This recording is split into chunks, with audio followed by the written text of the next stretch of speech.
નમસ્કાર, હું મોસમીશા, state adolescent nutrition consultant, મહિલા અને બાળ વિકાસ વિભાગ તરફથી આપ સૌનું હાર્દિક સ્વાગત કરું છું. આજે આપણે વાત કરીશું પૂર્ણા સખી સહસખી મોડ્યુલની.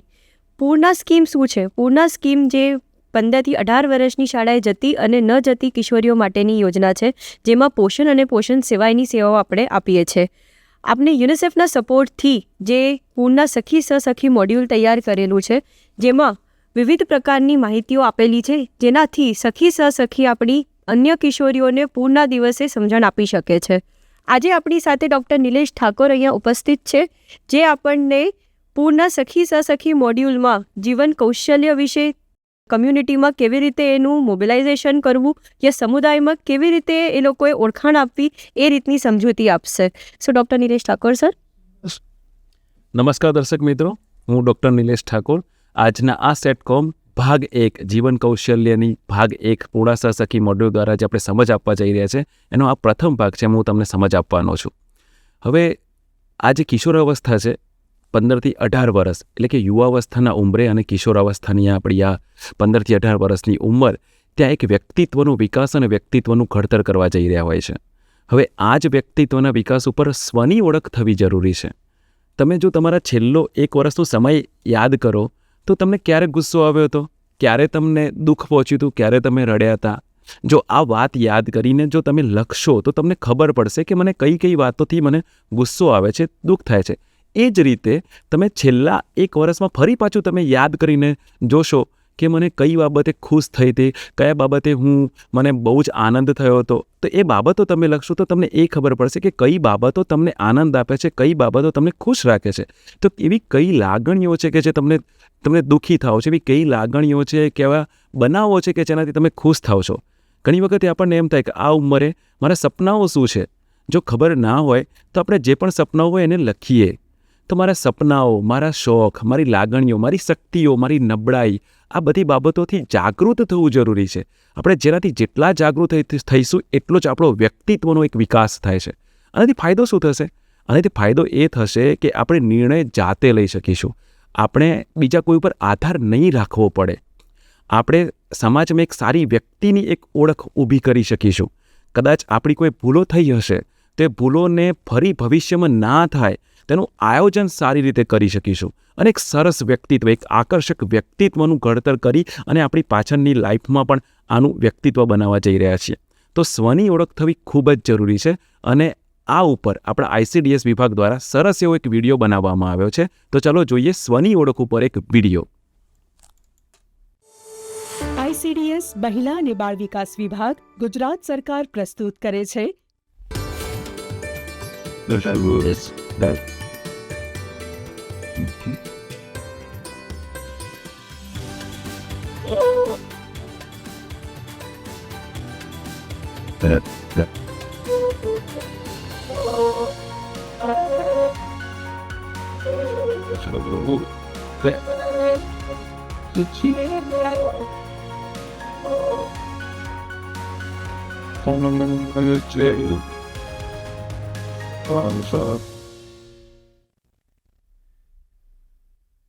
નમસ્તે, હું છું સમજુ માસી. આજના આપણા એપિસોડમાં જોઈશું પૂર્ણા અને તેની આંગણવાડી કાર્યકર મમ્મી પૂર્ણાની બહેનપણી મીતાને સ્વની ઓળખ વિશે સમજાવશે.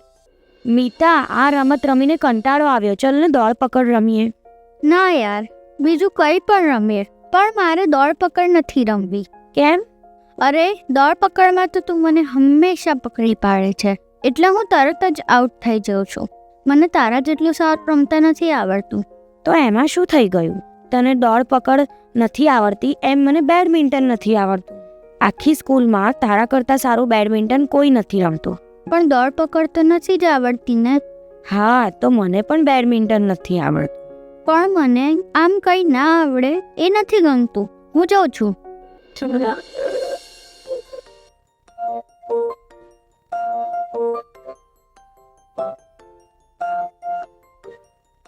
પૂર્ણા આવી ગઈ? આજે બરાબર રમી કે નહીં? આ મારી બેનપણી મીતા છે ને, એને ખોટું બહુ લાગી જાય છે. કેમ? શેનું ખોટું લાગ્યું? હવે એને લાગે છે કે મને દોડ પકડ સારું રમતા આવડે છે એટલે. અચ્છા, મીતાને દોડ પકડ નથી ગમતી એમ? તો પછી એને કઈ રમત ગમે છે? અરે બેડમિન્ટન, એમાં તો એ ચેમ્પિયન છે. બસ બેટા, આ જ સમજવાનું હોય છે તમારે. બધાને બધું જ આવડે એ જરૂરી નથી હોતું. કોઈ એક વાતમાં સારું હોય તો કોઈ બીજી વાતમાં. એટલે જો સમજાવો. તારી સ્કૂલમાં કોઈ ગણિતમાં સારું હશે, કોઈને વિજ્ઞાન વધારે ફાવતું હશે, કોઈ ચિત્રકામમાં સારું હશે, કોઈ સરસ ગાતું હશે. હા મમ્મી, એવું તો હોય છે. બસ, તો પછી તમારી અંદર રહેલી આ વિશેષતાને ઓળખવાની, તમારી સ્વની ઓળખ કરવાની. એટલે કે પોતાની જાત વિશે જાણવું. તમારામાં કઈ આવડત છે, કઈ ખાસિયત છે, તમારી નબળાઈઓ કઈ છે, તમારું વ્યક્તિત્વ કેવું છે, તમારા મૂલ્યો, તમારી જરૂરિયાતો, લાગણીઓને સમજવી. ખ્યાલ આવ્યો? ના. ઘણીવાર કોઈ તમને કશું કહી દે તો ખોટું લાગી જાય છે ને? હા. અને ઘણીવાર કોઈ વ્યક્તિ કે વસ્તુ ઉપર ગુસ્સો આવી જાય છે ને? હા. કોઈક વાર બહુ ડર લાગી જાય કે મૂંઝવણ થઈ જાય, એવું થાય છે ને? હા મમ્મી, આવું તો થાય છે. બસ, તો પછી આપણે એ જાણવાનો પ્રયાસ કરવાનો કે આપણને કઈ વાત ઉપર આટલું ખોટું લાગે છે, ગુસ્સો આવે છે કે પછી ડર લાગે છે. અને આપણે આ લાગણીઓને સમજીને આપણી નબળાઈઓને સીન્સ કરી શક્તિઓને વધારી શકીએ છીએ. અચ્છા. હા, અને આપણે જ્યારે આપણી આ લાગણીઓને સમજીએ ત્યારે બીજાની લાગણીઓને પણ સમજવી જોઈએ. એટલે કે તમને કોઈ વાત નથી ગમતી કે કોઈ વાતે ખોટું લાગે છે, એમ સામેની વ્યક્તિને પણ ખોટું લાગી શકે છે. મમ્મી, મને સમજાયું નહીં. જેમ કે તમે શાળામાં રમી રહ્યા છો અને તમારી કોઈ બહેનપણી લપસી પડે તો તમે શું કરો? તો અમે બધા હસીએ. અને જો તું એવી રીતે લપસી પડે અને બધા હસે તો તને કેવું લાગે? મને તો ખરાબ લાગે. બસ એ જ રીતે તારી બહેનપણીને પણ ખરાબ લાગે. એટલે આવી પરિસ્થિતિમાં તેની ઉપર હસવા કે મજાક ઉડાવવાના બદલે સંવેદના રાખીને વિચારવાનું કે એને અત્યારે કેવું લાગતું હશે. હા, એ વાત સાચી. જો કિશોરાવસ્થામાં આપણે આપણી જાતને વધારે સારી રીતે જાણતા અને સમજતા હોઈએ તો આપણા જીવનને મજબૂત કરવાનો સારો પાયો રચી શકીએ છીએ. વ્યક્તિ જ્યારે પોતાની જાતને ઓળખે છે ત્યારે જ તેનું જીવન ઘડતર યોગ્ય રીતે કરી શકે છે. કેમ કે તે જાણે છે કે શું કરી શકાય અને શું ન કરી શકાય. મમ્મી, જરા વધારે સમજાવો ને. જો બેટા, આ સ્વનો ખ્યાલ આપણી આસપાસના લોકોમાંથી આકાર લે છે અને સમય પ્રમાણે બદલાતો રહે છે. તે મોટે ભાગે માતા પિતા, કુટુંબ, શિક્ષક, સાથી મિત્રો અને નજીકના લોકો ઉપર આધાર રાખે છે. સ્વ વિશેનો ખ્યાલ એ આપણું પોતાનું તૈયાર કરેલું ચિત્ર છે. તું પણ તારા વિશે વિચારતી હોઈશ ને, અને તું એમાં શું સુધારા લાવવા માંગે છે એ પણ વિચારતી હોઈશ. હા મમ્મી, મને ઘણીવાર એવું થાય કે હું પણ તારા જેવી બનું. આપણે શું છીએ અને શું બનવા માંગીએ છીએ એ બંને વચ્ચેનો તફાવત એટલે આત્મસન્માન. રીટા, ચાલ આજે આપણે બેડમિન્ટન રમીએ. કેમ ધરપકડ નથી રમવી? ના. કેમ? કેમ કે તને બેડમિન્ટન રમવું ગમે છે અને મારે તારી જેમ સરસ બેડમિન્ટન રમતા શીખવું છે. સારું, અને પછી આપણે દોડપકડ રમીશું, કેમ કે મારે પણ દોડપકડ રમતા શીખવું છે. આપણે બંને એકબીજા પાસેથી શીખીશું, કેમ કે આપણે બધા સ્પેશિયલ છીએ.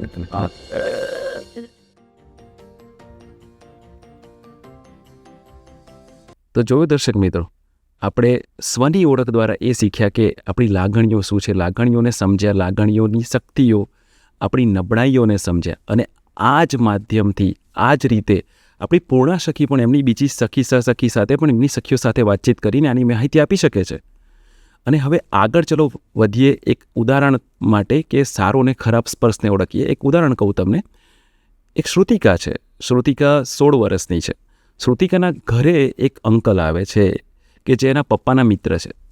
હવે પપ્પા તો જ્યારે છે ને એને જ્યારે માથા ઉપર હાથ ફેરવ્યા તો પપ્પાથી તો એને કોઈ જ પ્રોબ્લેમ નથી, તો પપ્પાથી તો એને બહુ જ સારું લાગે છે કે પપ્પા જોડે જાય, બેસે, વાતચીત કરે. પણ જ્યારે આ અંકલ આવે છે ને એ માથા ઉપર તો હાથ ફેરવે છે, પણ કેટલીક વખતે હાથ ફેરવતા છે ને પાછળ પણ હાથ ફેરવે છે. ઘણી વખત એમનો હાથ આગળ પણ જતો રહે છે. વાતચીત બરાબર રીતે કરે છે, બધાની સાથે કરે છે, કોઈ કોઈ વખત એના માટે ચોકલેટ પણ લાવે છે. પણ છે ને શ્રુતિકાને કંઈક અજુકતું લાગે છે. કેમ કે એને સ્વની ઓળખ થઈ ગઈ છે, પોતે જાણે છે પોતાની લાગણીઓ શું છે, એને શું સારું લાગે છે, શું ખરાબ લાગે છે, એ લાગણીઓની એને ખબર પડી ગઈ છે. એટલે હવે શ્રુતિકાએ નક્કી કર્યું કે આ સ્પર્શ છે એ સારો નથી. એ પોતે ઓળખી ગઈ અને એક વખતે જ્યારે આ સ્પર્શ કરવા જ જતા હતા ત્યારે એનો પ્રતિકાર કરી દીધો અને હાથ મૂકી દીધો એમ. અને જે સામે અંકલ હતા એમને પણ ખબર પડી ગઈ કે હવે શ્રુતિકાને આ નથી ગમતું, ત્યારથી એ દૂર રહેવા લાગ્યા. પણ આ ખબર ત્યારે પડી જ્યારે સ્વની ઓળખ થઈ અને સ્વની ઓળખની સાથે સાથે સારો અને ખરાબ સ્પર્શને એ ઓળખી. હવે આ ઉંમર આપણી 15થી 18 વર્ષની ઉંમર, આ ઉંમરની અંદર આપણે સમજવું જરૂરી છે કે કયો સ્પર્શ સારો છે અને કયો સ્પર્શ ખરાબ છે. તો મમ્મી પપ્પા, કાકા કાકી, મામા મામી, દાદા દાદી, આ બધાનો સ્પર્શ તો સારો જ હશે. પણ છતાંય કુટુંબની અંદર જો બીજું કોઈ આપણા ઘરે આવે અને જો છાતીના આગળના ભાગે, કમરથી નીચેના ભાગે, આગળના ભાગે પ્રજનન અંગો બાજુ કે કમરથી નીચેના ભાગે પાછળની બાજુએ જો કોઈ સ્પર્શ કરે તો ચેતી જવું છે. આ એક ખરાબ સ્પર્શ છે અને એનો પ્રતિકાર કરવો જરૂરી છે. જો નહીં કરો ને તો આજ તમારે વારંવાર આ જ સ્પર્શનો ભોગ બનવું પડશે. તમને નહીં ગમે, પણ જો તમે વાતચીત ના કરી શકતા હોય તો તમે આપણી પૂર્ણા સખીને વાતચીત કરી શકો. પૂર્ણા સખી તમને આમાં મદદ કરી શકે એમ છે. બીજું, પ્રતિકાર મમ્મી પપ્પાને કહીને પણ કરી શકાય. વ્યક્તિ ત્યાં સામે હોય તો મોટેથી ના એવું બોલીને પણ કરી શકાય. આંખો દ્વારા, એકદમ આંખોથી ગુસ્સો દ્વારા પણ એનો પ્રતિકાર કરીને પણ તમે કહી શકો કે ના, ત્યાં સ્પર્શ નહીં. પણ સારો અને ખરાબ સ્પર્શ ઓળખવો ખૂબ જરૂરી છે. અને જો તમે બહાર હોવ તો ઘણી બધી એવી, તમારી પાસે જો મોબાઈલ હોય તો ઘણી બધી એવી હેલ્પલાઇન છે જે તમને મદદ કરી શકે. એક છે 1098 હેલ્પલાઇન કે ચાઇલ્ડ હેલ્પલાઇન કહેવાય છે. એના કાઉન્સિલર પણ તમને મદદ કરી શકે છે. 181 હેલ્પલાઇન, તમે ક્યાંય પણ હો તો તમે ફોન કરશો તો અડધો કલાકની અંદર એ આવી શકે છે જો કોઈ તમે આવી કોઈ સમસ્યામાં ફસાવો તો. અને બીજું છે 100 નંબર, આપણી પોલીસ હેલ્પલાઇન. હવે તમે આવી ઘણી વખતે જો હિંમત કરીને ખાલી કોલ પણ કરશો અને ખાલી સ્પીકર ઉપર આવા વ્યક્તિઓને સંભળાવશો ને તોય આવા વ્યક્તિઓ દૂર જતા રહેશે. તો જ્યારે પણ આવી કોઈ વસ્તુ તમે અનુભવો, તમે જુઓ, તેનો પ્રતિકાર કરવો ખૂબ જ જરૂરી છે. અને તમે નહીં માનો, આ આપણું જે મોડ્યુલ છે બહુ સરસ રીતે બનાવેલું છે. હવે મારી જે દીકરી છે ને એને 14 વર્ષ પૂર્ણ કર્યા છે, 15મા વર્ષમાં એનો પ્રવેશ થઈ રહ્યો છે. આ જ મોડ્યુલના માધ્યમથી હું એને પણ શિક્ષણ આપી રહ્યો છું. તો આપણી પૂર્ણા સખી આ મોડ્યુલનો ઉપયોગ કરી એમની સખી સહસખીઓને સમજાવી શકે છે. સખી સહસખીઓ પણ આ મોડ્યુલનો ઉપયોગ કરી શકે છે, વાંચવા માટે જોડે લઈ જઈ શકે છે. અને આ સારો અને ખરાબ સ્પર્શ ઉપર તો એક સરસ એવો વિડીયો ICDS વિભાગે બનાવ્યો છે. ચાલો એ વિડીયો પણ જોઈ લઈએ. ICDS મહિલા અને બાળ વિકાસ વિભાગ ગુજરાત સરકાર પ્રસ્તુત કરે છે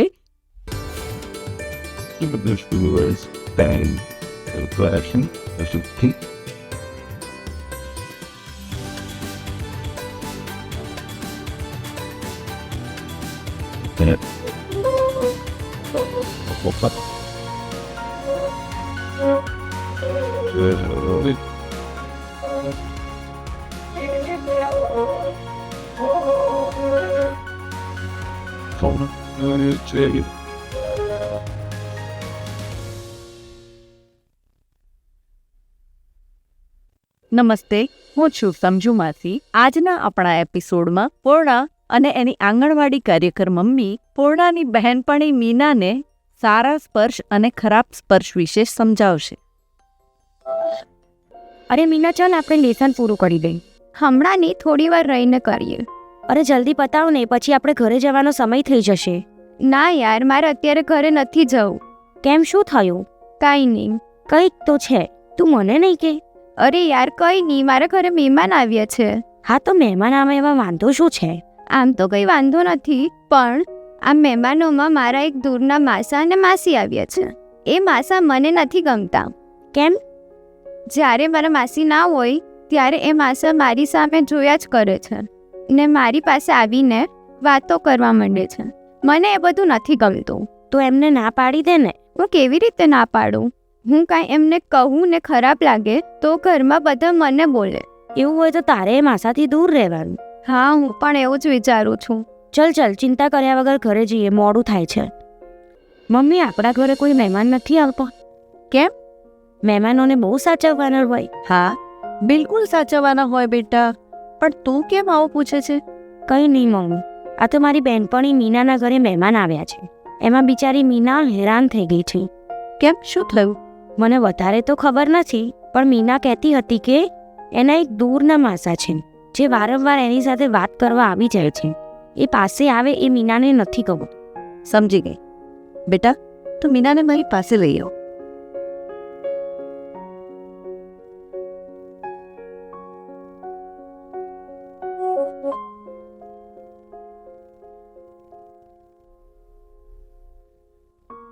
જો મીના દીકરી, તારે જરાય ગભરાવવાની જરૂર નથી. હા, પણ તોય મને ડર લાગે છે. આજે તો મારા પહેલા માસાએ મારો ખભો પકડીને જોરથી દબાવ્યો. હું તરત ત્યાંથી નીકળી ગઈ. જો બેટા, તમે હવે મોટા થઈ ગયા છો. તમને હવે સારા સ્પર્શ અને ખરાબ સ્પર્શ વચ્ચેનો તફાવત ખ્યાલ આવે છે. હા, મને મારા માસા જે રીતે અડે છે એ બરોબર નથી લાગતું. જો બેટા, સૌથી પહેલા એ યાદ રાખવાનું કે તારા શરીર ઉપર સંપૂર્ણ અધિકાર તારો છે.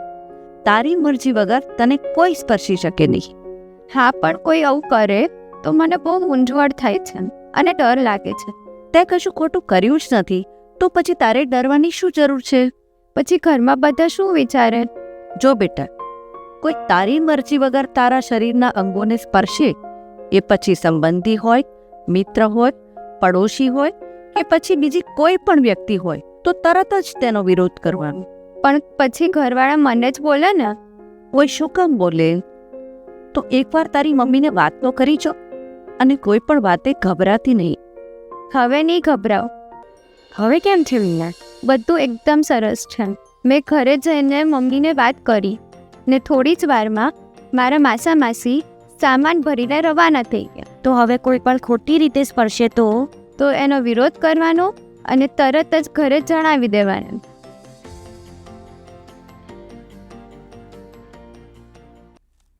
તો જોયું દર્શક મિત્રો તમે, સારો અને ખરાબ સ્પર્શ કેવી રીતે આપણે ઓળખીએ અને કેવી રીતે એનું સમાધાન કરવાનું છે. ચલો, આવી જ રીતે જે સારો અને ખરાબ સ્પર્શ હોય એવી ઘણી બીજી સમસ્યાઓ પણ આવી શકે છે. આ જ ઉંમરમાં ઘણી બધી સમસ્યાઓ આવી શકે છે, પણ એ સમસ્યાનો હલ તો તમારી જોડે ચોક્કસ હશે અને ચોક્કસ મળશે જ. કારણ કે છે ને, ભગવાને આજ સુધી કોઈ એવું તાળું નથી બનાવ્યું કે જેની ચાવી ના હોય. કદાચ બજારની અંદર તમે એવું તાળું માગવા જાઓ કે મને ખાલી તાળું આપો, મને ચાવી ના હોય એવું તાળું આપો, તો તમને કોઈ જગ્યાએ એવું તાળું નહીં મળે. તો જીવનમાં જે સમસ્યાઓ આવે છે ને, એ સમાધાન સાથે જ આવે છે. કદાચ આપણી સામે આપણને નહીં દેખાતી હોય. તો કિશોરીને કદાચ કોઈ સમસ્યા આવી છે તો એને સમાધાન નથી મળી રહ્યું, તો આપણી પૂર્ણા સખી કે સહસખીને વાતચીત કરી શકે છે. પૂર્ણા સહસખી જોડેથી એને વિકલ્પો મળશે, અને પૂર્ણા સહસખી અને આપણી જે એની મદદથી આપણે આંગણવાડી કાર્યકર છે, આંગણવાડી હેલ્પર બેન છે, તેડાગર બેન છે, સ્ત્રી આરોગ્ય કાર્યકર છે, આશાબેન છે, શિક્ષિકા બેન છે, આમની સાથે પણ વાતચીત કરી શકાય અને ઘણા બધા વિકલ્પો આપણને મળશે. તો પહેલાં આપણે સમસ્યા શું છે એને ઓળખીએ, એના વિકલ્પો વિશે વિચારીએ. વિકલ્પ કદાચ મારી પાસે નથી તો હું એ વિકલ્પોને પૂર્ણા સખી સહસખી સાથે વાતચીત કરીને વિકલ્પો શોધી શકું. પૂર્ણા સહસખીની મદદથી હું આંગણવાડી કાર્યકરને મળી શકું, શિક્ષિકાબેનને મળી શકું, સ્ત્રી આરોગ્ય કાર્યકર છે આશાબેનને મળી શકું, અને પછી મને ઘણા બધા વિકલ્પો મળશે. હવે દરેક વિકલ્પના સારા નરસા પાસાઓનો વિચાર કરીને એક યોગ્ય વિકલ્પ પસંદ કરી અને આપણે સમસ્યાનું નિરાકરણ કરી શકીએ છીએ. સર, આપણે એ પણ જાણીશું આપણી જે સખી સહસખી બહેનો છે એ કિશોરીઓ સાથે આ બાબતે ચર્ચા કયા કયા મુદ્દા પરની કેવી રીતે કરી શકે છે? ખૂબ સરસ મોસમબેન. હવે આપણે જે પણ અત્યારે મુદ્દાઓની વાતચીત કરી રહ્યા છીએ, જેમ કે સ્વની ઓળખ છે, લાગણીઓને સમજવી છે, સારો અને ખરાબ સ્પર્શની જ્યારે વાતચીત કરી કે સમસ્યાઓને નિરાકરણ કરવાની વાતચીત કરી, આ બધી જ માહિતી આપણે આ વિડીયોના માધ્યમથી વાતચીત કરી શકીએ. અને આ બધા જ વિડીયો આપણે યુટ્યુબ ઉપર ઉપલબ્ધ છે. અને આ બધી જ વસ્તુઓ અત્યારે આ જે મોડ્યુલની જે હમણાં વાતચીત કરી છે ને, મોડ્યુલ જે આપણું ICDS વિભાગે યુનિસેફના સહયોગથી બનાવેલું જે મોડ્યુલ છે, એમાં ખૂબ સરસ માહિતી આપી છે. આમાં છે ને નાની નાની કેસ સ્ટડી પણ છે. એટલે કે આપણી પૂર્ણા સખી સહસખી એની બીજી કિશોરીઓ સાથે જ્યારે વાતચીત કરવી હોય ને, તો એક કેસ સ્ટડી પહેલાં વાંચે અને પછી એક કેસ સ્ટડીનો ઉકેલ લાવવા માટે કિશોરીઓને જણાવે. તો જે ઉકેલ એ આપે, ફરી પાછા મોડ્યુલની મદદથી એમની અંદર ચર્ચા કરે અને ચર્ચા કરીને એક સારી રીતે માહિતી આપી શકે છે. ચલો, એ માહિતી અપાઈ ગઈ પછી તરત જ યુટ્યુબમાં જો મોબાઈલ હોય તો એના વિશે વિડીયો પણ જોઈ શકે છે. તો ખૂબ સરસ રીતે આ બાબતે વાતચીત કરી શકાય છે. સરે આપણને બહુ સારી માહિતી આપી આ બાબતે કે જીવન કૌશલ્ય પણ બહુ જરૂરી છે. તો જ્યારે ચોથો મંગળવાર પૂર્ણના દિવસ આપણો આવે છે એ વખતે આપણે જે આ માહિતી છે મોડ્યુલ વાપરીને સખી સહસખી અન્ય કિશોરીઓ સાથે વાતચીત કરી શકે છે. આંગણવાડી કાર્યકર બહેનો પણ એમને હેલ્પ કરી શકે છે. સર, હવે આપણે વાત કરીશું કે સખી સહસખી બહેનો જે છે એ સમુદાયને યા કમ્યુનિટીને આપણા આની સાથે કેવી રીતે જોડી શકે છે અને કેવી રીતે એમના મદદથી આપણે બીજી કિશોરીઓને અત્યારે સમાજમાં અથવા આપણા સમુદાયમાં પણ જાગૃતતા લાવી શકીએ છીએ. તો એક છે અસરકારક કમ્યુનિકેશન. એ અસરકારક આપણી વાતચીત કરવાની જે કળા છે એ એવું નથી કે ના એને આપણે વિકસાવી શકીએ. જેમ સાયકલ ના શીખી હોય તો શીખી શકાય, જેમ કાર ના શીખી હોય તો શીખી શકાય, એમ અસરકારક કમ્યુનિકેશન, અસરકારક વાતચીત કરવાની કળા છે એ પણ શીખી શકાય એમ છે. જરૂરી છે થોડા નાના નાના મુદ્દાઓ પર ધ્યાન ખાલી આપવાની. તો જ્યારે વાતચીતનું છે કમ્યુનિકેશન, જે વાતચીત કરવાની કળા છે એને જો સારી રીતે આપણે શીખીશું તો જે સહયોગ લોકો જોડેથી આપણે લેવાનો છે એ પણ આપણે સારી રીતે મેળવી શકીશું. તો જો મારી પૂર્ણા સખી એને બીજી કિશોરીઓ સાથે વાતચીત કરવી છે, એને જો આંગણવાડી કાર્યકર બેન જોડે વાતચીત કરવી છે, અને શિક્ષિકા બેન જોડે વાતચીત કરવી છે, કે પછી ગામના અન્ય સમુદાયના લોકો સાથે એને વાતચીત કરવી છે, અથવા તો અન્ય કિશોરીઓના મમ્મી પપ્પા સાથે જ્યારે વાતચીત કરવી છે, તો એક અસરકારક કમ્યુનિકેશન સ્કિલ, અસરકારક વાતચીત કરવાની કળા એને આવડવી ખૂબ જરૂરી છે. તો આ જે વાતચીત કરવાની કળા છે એમાં એક શબ્દ છે મુસ્કુરાહટ. તો મુસ્કુરાહટ, આને જો યાદ રાખીએ ને તો પણ આ બાબતથી ઘણી સારી રીતે વાતચીત કરી શકાય છે. ચલો આ શબ્દને સમજી લઈએ. તો મું બરાબર મુસ્કુરાઈને વાતચીતની શરૂઆત કરવી. તો જ્યારે પણ આપણી પૂર્ણા સખી સહસખી કોઈને પણ મળે, એક મુસ્કુરાઈને બોલાવે, લોકોને વાતચીત કરે, લોકોને સામેથી બોલાવે, રાહ ના જોવે કે કોઈ એને બોલાવે.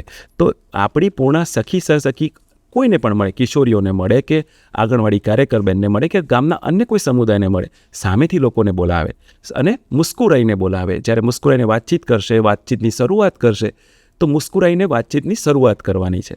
બીજું આવે સ એટલે સવાલ પૂછવો.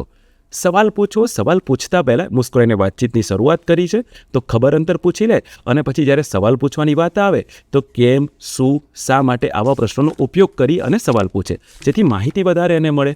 હવે જ્યારે માહિતી કોઈ આપી રહ્યું હશે, સપોઝ કિશોરી આપણને માહિતી આપી રહી છે, તેનો સાંભળવાનો રોલ આવે. તો મને કોઈ સાંભળી રહ્યું છે એવી મને ખબર કેવી રીતે પડે? તો જ્યારે પણ કોઈ બોલતું હોય તો વચ્ચે વચ્ચે હા, બરાબર, એવું, એમ આપણા ફેશિયલ એક્સપ્રેશન, મોઢાના હાવભાવ પણ બદલાય, વચ્ચે વચ્ચે હા, એવું વાતચીત આવે. તો એને લાગશે કે હું જ્યારે વાતચીત કરી રહી છું તો મારી પૂર્ણા સખી કે સહસખી છે એ સારી રીતે સાંભળી રહી છે. હવે આવે કુશળતા અંગે માહિતી. તો કુશળતા અંગે પૂરી માહિતી આપવાની આવે.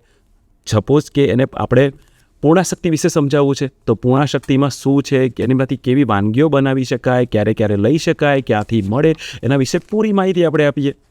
પછી આવે રાય, નિર્ણય લેવામાં મદદ કરવી. તો સામે કિશોરી પછી નિર્ણય લેશે જો તમે માહિતી આપશો.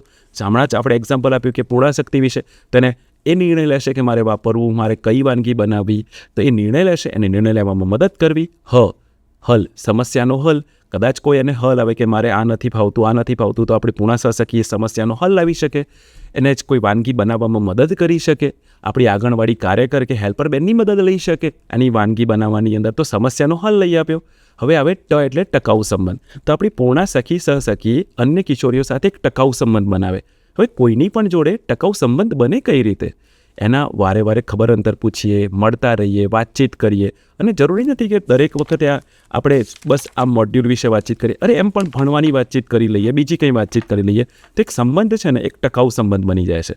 અને એક એવો સંબંધ બને છે કિશોરીઓ કે કિશોરીઓ આપણી સખી જે સહસખી છે એને કંઈ પણ વસ્તુ પૂછી શકે છે, અને આપણી પૂર્ણા સખી સહસખી બે ઝીઝક એને કહી શકે છે. તો આ એક અસરકારક કમ્યુનિકેશન સ્કિલ છે, વાતચીત કરવાની કળા છે, જે ધીમે ધીમે જો આપણી પૂર્ણા સખી સહસખી જો પ્રયોગ કરશે આનો, તો ચોક્કસ આ એક એવો સ્કિલ છે, એક એવી આવડત છે, કે એવું કૌશલ્ય છે કે જે વિકસાવી શકાય છે.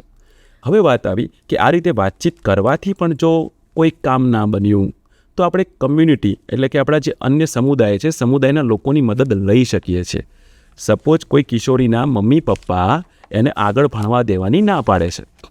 અહીંયા મારી પૂર્ણા સખી સહસખી એ કિશોરીના મમ્મી પપ્પાને મળે છે અને વાતચીત કરીને સમજાવે છે, પણ તોય એના મમ્મી પપ્પા હજુ ના જ પાડે છે કે મારે નથી ભણાવવી. તો આવા સમયે આપણી આ પૂર્ણા સખી કે સહસખી કોની મદદ લઈ શકશે? તો એ મદદ સમુદાયના અન્ય લોકોની પણ લઈ શકાય. તો મારા ગામમાં અને મારા કામમાં મને મદદ કોણ કોણ કરી શકે? તો મારી નજીકમાં હું એમ કહીશ કે મારા આંગણવાડી કાર્યકર બેન છે, મને મદદ કરી શકે. મારા આંગણવાડી હેલ્પર બેન મને મદદ કરી શકે. મારા શિક્ષિકા બેન છે, મને મદદ કરી શકે. મારા સ્ત્રી આરોગ્ય કાર્યકર આવે છે, એ પણ મને મદદ કરી શકે. આશા બેન છે, મને મદદ કરી શકે. પછી ગામની અંદર કેટલા પણ એનજીઓ કદાચ કોઈ કામ કરતા હોય તો એનજીઓના કોઈ બેન હોય તો મને મદદ કરી શકે. સ્વસહાય જૂથ છે, સખી મંડળ હોય છે, મહિલા મંડળ હોય છે, તો મહિલા મંડળના પ્રમુખ છે, એ મને મદદ કરી શકે. ગામના એ જ વ્યક્તિના આજુબાજુ કોઈ આગેવાન હોય તો એ મદદ કરી શકે. સરપંચ પણ મદદ કરી શકે, તલાટી પણ મદદ કરી શકે. એ જ રીતે જો ગામમાં સ્વાધ્યાય પરિવાર હોય તો સ્વાધ્યાય પરિવારના લોકો મદદ કરી શકે. બ્રહ્માકુમારી હોય તો બ્રહ્માકુમારીના સભ્યો છે એ પણ મદદ કરી શકે. બસ જે પણ સમસ્યા છે એની ખાલી વાતચીત કરવાની થાય અને એ પછી આપણી સાથે આવે અને એના મમ્મી પપ્પાને સમજાવે. તો આ વખતે પૂર્ણા સખીને સહસખી એકલી નથી ગઈ, કોઈને સાથે લઈને ગઈ છે, એમની મદદ લીધી છે, તો એ વાત ચોક્કસ માની જશે. આ છે આપણું કમ્યુનિટી એન્ગેજમેન્ટ. આપણા કામમાં લોકોને આપણે સાથે રાખીએ છીએ. તો જ્યાં પણ પૂર્ણા સખી સહસખીને એવું લાગે કે મારા એકલાથી આ નથી થઈ શકે એવું, ત્યાં સમુદાયના અન્ય લોકોની પણ મદદ લઈ શકે છે. સાહેબે બહુ સારી વાત કરી આપણને. એની સાથે એક વાત હું જોડી, જે છે સમપરામર્શની. આપણે કમ્યુનિટીમાં કાઉન્સેલિંગ પણ બહુ જરૂરી છે, જે સરે વાત કરી આખા મુસ્કુરાહટની. એમાં હું તમને આ પેજ નંબર જે છે આપણું 48-48 પેજ, એમાં ગેધર કરીને આખી વસ્તુ છે કે આપણે કઈ રીતે આ બાબતને કાઉન્સેલિંગ કરી શકીએ, સમપરામર્શ આપણે કરી શકીએ છીએ. એક વર્બલ અને નોન વર્બલ પણ કાઉન્સેલિંગ છે આપણું, કે વર્બલ એટલે તમે જે બોલીને સમજાવી શકો છો અને નોન વર્બલ એટલે આપણા હાવભાવથી સામેવાળા વ્યક્તિને સમજણ પડી જાય છે. સર, આપણે હવે બીજી પણ એક વાત કરીશું કે જે જાતીય હિંસા છે એ બાબતે પણ થોડીક આપણે માહિતગાર કરીશું કિશોરીઓને. જાતિ હિંસા અને સામાજિક ભેદભાવ આ એક બહુ જ મોટો મુદ્દો છે એમ, અને આ મુદ્દા ઉપર આપણે જાગૃત થવું ખૂબ જરૂરી છે. આપણને લાગે કે બહુ નાની વસ્તુ છે અને આવું તો થતું જ રહે, આવું તો બનતું રહે. ના, એક સામાજિક ભેદભાવ છે અને આપણે જડ મૂળથી ઉખાડી નાખવાનો છે. તમે પેલી વાર્તા સાંભળી હશે, એક હતી ચકી, એક હતો ચકો, ચકી લાવી ચોખાનો દાણો, ચકો લાવ્યો મગનો દાણો, અને બંનેની બનાવી ખીચડી. પછી ખીચડી બનાવીને ચકી શું કરવા ગઈ? તો કે આગળ ચકી પાણી ભરવા ગઈ. તો અહીંયા ચકી જ શું કામ પાણી ભરવા જાય, ચકો ના જાય? તો આ નાની સરખી વાત છે અને સામાજિક અસમાનતા દર્શાવે છે. તો સામાજિક અસમાનતા જ આગળ જતાં છે ને જાતીય હિંસાનું સ્વરૂપ પકડે છે. કારણ કે એ અસમાનતામાં ક્યાંક એક જાતિ એવું માને છે કે હું આ જાતિથી વધારે ઊંચે છું, અને જાતીય હિંસા આની સાથે સંકળાયેલી હોય છે. અને આ જે ભેદભાવ છે એનાથી માહિતગાર પણ થવું જરૂરી છે અને એનો પ્રતિકાર કરવો પણ જરૂરી છે. અત્યારે જો હું સ્ત્રીની વાત કરું તો એવું કોઈ ક્ષેત્ર નથી કે જ્યાં સ્ત્રીઓ ના હોય. દરેક ક્ષેત્રની અંદર સ્ત્રી આગળ જ છે. અત્યારે જો મારી જોડે બેસ્યા છે મોસમીબેન, તો સ્ટેટના કન્સલ્ટન્ટ કે હેડ કન્સલ્ટન્ટ તરીકે અત્યારે મારી સાથે બેઠા છે. એમ જ્યારે મારું એમડીમાં એડમિશન થયું હતું, એમબીબીએસમાં એડમિશન થયું, તો મારા જે મેડમ, મારા કે સર્વોચ્ચ વડા મેડમ હતા. જ્યારે હું સ્ટેટ કોવિડ ટીમમાં મારું સિલેક્શન થયું તો ડૉક્ટર જયંતિ રવિ કરીને જે આઈએસ હતા એ પણ મેડમ હતા. તો સ્ત્રી ક્યાં નથી પહોંચી? પહેલાં તો એવું કહેતા કે બસ અને કંડક્ટરની અંદર, ડ્રાઈવર કંડક્ટરની અંદર બસમાં કદાચ સ્ત્રીઓ ના હોય, હવે તો એમાં પણ છે. દરેક જગ્યાએ તમે જુઓ છો. તો એક સમાનતા છે અને આ સમાનતાની જાગૃતિ કેળવી, અને કોઈ પણ હિંસા જો થતી હોય, સ્ત્રી ઉપર જો કોઈ પણ હિંસા થતી હોય તેનો પ્રતિકાર કરવો જરૂરી છે. અને આમાં કાયદો પણ આપણને ખૂબ મદદ કરી શકે છે. એનો પ્રતિકાર જો નહીં કરો તો વારે વારે એ જાતીય હિંસાનો ભોગ બનવું પડશે. તો જ્યાં કોઈ પણ જાતની નાની સરખી પણ જો કોઈ હિંસા થાય તેનો તમારે પ્રતિકાર કરવો ખૂબ જરૂરી બને છે. જાતીય હિંસા સાથે આપણે 3 પ્રકારની હિંસા પણ છે, જે શારીરિક છે, માનસિક છે અને જાતીય છે, જે સરે આપણને ઓલરેડી સમજાવ્યું છે. આગળ આપણે સરે કાયદાની વાત કરી, તો આપણે એની ઉપર કાયદાની વાત કરીશું કે લગ્ન માટે. તો સર, લગ્ન માટે આપણે નાની ઉંમરે લગ્નના શું અવરોધો છે અને શેના કારણે આપણે આ અટકાવવું જોઈએ? જો લગ્નનો કાયદો લાવવાની જરૂરત એટલા માટે પડી કે જો નાની ઉંમરે લગ્ન થાય અને જો નાની ઉંમરે કિશોરી જો માતા બને ને, તો એ વખતે એની પ્રસૂતિ વખતે એ કિશોરીનું મૃત્યુ પણ થઈ શકે છે. એટલે નાની ઉંમરે જે લગ્ન થાય એ લગ્ન ના થાય એના માટે કાયદો આપણે લાવેલા છે. અને કાયદો એ કહે છે કે 18 વર્ષની ઉંમર પહેલાં તો લગ્ન ના જ થવા જોઈએ. 18 વર્ષની ઉંમર પછી લગ્ન પણ થાય તો જે પહેલી મા બનવાની ઉંમર છે એ તો 20 વર્ષ પછી હોવી જોઈએ. તો આ જે કોઈ પણ તમારા સમાજમાં આજુબાજુ ક્યાંય પણ દેખાય કે કિશોરી માટે, એટલે કે સ્ત્રીઓ માટે આપણે 18 વર્ષ અને પુરુષો માટે 21 વર્ષ આપણે નક્કી કરેલા છે. તો 18 વર્ષની ઉંમર પહેલાં જો કોઈ લગ્ન થતા હોય તો એક જાગૃત નાગરિક તરીકે તમારે આને 100 નંબર ઉપર ડાયલ કરીને આનું કહેવું જોઈએ. અથવા તો જો આવી વાત પણ મળે કે આવી વાત થઈ રહી છે તો ત્યાં જઈને એના મમ્મી પપ્પા માતા પિતાને સમજાવવા જોઈએ. અને જો ના માને તો એ વખતે હમણાં જ વાતચીત કરી કે મારા સમસ્યામાં મને મદદ કોણ કરી શકે. તો જે પણ સભ્યો મને મદદ કરી શકે છે એમની મદદ લઈ અને એ કિશોરીના મમ્મી પપ્પાને સમજાવીએ કે લગ્નની ઉંમર 18 વર્ષ છે ને 18 વર્ષ પહેલાં કોઈ પણ લગ્ન શક્ય નથી. અને છતાં પણ ના માને તો મેં કહ્યું કે ઘણી બધી હેલ્પલાઇન છે. 1098 એ ચાઇલ્ડ હેલ્પલાઇન છે, એ પણ મદદ કરી શકે છે. 181 અભયમ હેલ્પલાઇન છે, એ પણ મદદ કરી શકે છે. જો તમે એને કોલ કરશો તો એ લોકો કાઉન્સેલિંગ માટે આવે છે. અને આપણી બીજી છેલ્લી 100 એટલે કે પોલીસની હેલ્પલાઇન છે, એની પણ મદદ તમે લઈ શકો છો. તો આ ત્રણેય હેલ્પલાઇનની મદદ લઈ અને આપણા જે નાની ઉંમરે જે લગ્ન થાય છે કે 18 વર્ષની પહેલાં લગ્ન થાય છે એને આપણે અટકાવવાના છે. આપણે જાગૃત બનવાનું છે. એટલે કે ઉંમર લગ્નની 18 વર્ષ પછી અને મા બનવાની ઉંમર 20 વર્ષ પછી, એટલું આપણે યાદ રાખીએ. નાની ઉંમરની લગ્ન સાથે આપણે અગર વાત કરીએ તો સશક્તિકરણની પણ વાત આવે છે. આ બધી જ વસ્તુઓ જેટલી પણ આપણને સરે સમજાવી આ મોડ્યુલમાં આપેલી છે એ બધી એકબીજા સાથે ઇન્ટરલિંક છે, કનેક્ટેડ છે, કે જેને આપણે કહીએ કે એમ્પાવરમેન્ટ, કિશોરીઓનું સશક્તિકરણ, સખી સહસખીનું સશક્તિકરણ બહુ જ જરૂરી છે. એના માટે પૂર્ણ યોજનામાં આપણે 15 થી 18 વર્ષની કિશોરીઓ માટે જાહેર સેવાની મુલાકાતનું એક પગથિયું રાખ્યું છે કે જેમાં કિશોરીઓને આપણે જાહેર સેવાની મુલાકાત માટે લઈ જઈએ છીએ. કઈ જાહેર સેવાઓ? તો જેમ કે હું વાત કરીશ તો PHC છે, આપણે CHC છે, જ્યાં આપણે હેલ્થ ચેકઅપ કરાવી શકીએ છીએ. કિશોરીઓના હિમોગ્લોબિનની તપાસ થાય છે, IFA ગોળીનું વિતરણ થાય છે. સાથે સાથે આપણે પોસ્ટ ઓફિસ, બેંક, આ બધી વસ્તુથી પણ સર આપણે અવગત કરાવીએ છીએ કે જેની બહુ જ જરૂરિયાત છે અને કિશોરીઓને આ સમજવાની જરૂર છે, જેથી એ લોકો એમ્પાવર થશે, સશક્તિકરણ વધશે અને અન્યના ગામ લોકોને પણ એ સશક્તિકરણમાં મદદ થશે, જેનાથી પોષણ અને આરોગ્ય સુધરશે, જે આપણું આખું જીવનનું લાઈફ સાયકલ છે. તો આપણે આજે મોડ્યુલની વાત કરી છે. સરે પણ આપણને ખૂબ સારી માહિતી આપી છે. આની અંદર સરે આપણને કેસ સ્ટડીની વાત કરી કે મોડ્યુલમાં કેસ સ્ટડીઝ આપેલા છે. એ કેસ સ્ટડી શેના માટે છે? તો એમાં એક્ઝામ્પલ્સ આપેલા છે કે તમે આ ચર્ચા આપણી કિશોરીઓ સાથે, જે સખી સહસખી છે એ કિશોરીઓ સાથે ચર્ચા કરે અને એ ચર્ચા કરીને એના જે એક્ઝામ્પલ્સ આપ્યા છે એ સોલ્વ કરી શકે છે, અથવા એક્ઝામ્પલ્સ વિશે ચર્ચા કરી શકે છે કે મારી કિશોરી આ છે તો એને સમજવા માટે એ કેવી રીતે એનો ઉકેલ લાવશે. જેમાં આપણે સ્વની ઓળખની વાત કરી, જીવન કૌશલ્યની વાત કરી, નાની ઉંમરે લગ્નની વાત કરી, જાહેર સેવાની વાત કરી, લોકોને જોડવા માટે કમ્યુનિકેશનની વાત કરી, સમપરામર્શની વાત કરી. તો આ બધા જ માટે આપણી પાસે અહીંયા કેસ સ્ટડીઝ છે જે દરેક સખી સહસખી અને આંગણવાડી કાર્યકર એને વાપરીને અન્ય કિશોરીઓ સાથે બેસીને આને સોલ્વ કરી શકે છે. સર, આપણા આજના સેશન માટે ખૂબ ખૂબ ધન્યવાદ. અને આગળ આપણે આજનું જે સેશન હતું એ મોડ્યુલનો ભાગ 1 હતો, જેમાં આપણે જીવન કૌશલ્ય અને વિવિધ પ્રકારની બીજી સેવાઓ વિશે વાત કરી. હવે આપણે આગળ વાત કરીશું આવતા મહિને, જેનામાં આપણે જે પોષણ માહ તરીકે છે, સપ્ટેમ્બરનો મહિનો છે, જેમાં આપણે મોડ્યુલમાંથી પોષણની વાત કરીશું કે કિશોરીઓમાં પોષણની જરૂરિયાત શું કામ છે અને એનાથી આપણને શું ફાયદો થશે ને એની વાત આપણે કરીશું. સો થેન્ક યુ સર, અને થેન્ક યુ સૌ બધાને.